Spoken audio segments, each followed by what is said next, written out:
So what's up everyone, and welcome back to our channel in another tutorial. Today we're going to see how to download Google Antigravity for Windows 11.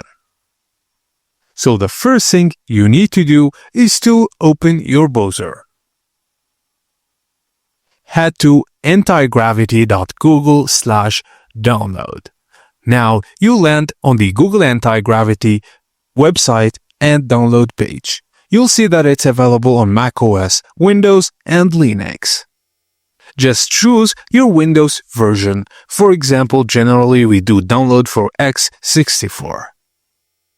Click it and then wait for the download to complete. And when it's done, just go to the setup file of the Google Antigravity software. Double-click it, install it, and then you're ready to go. Google Antigravity is successfully installed on your Windows 11 PC. And that's it guys, as simple as that. Thank you for watching and please don't forget to like and subscribe for more tips and tricks like this.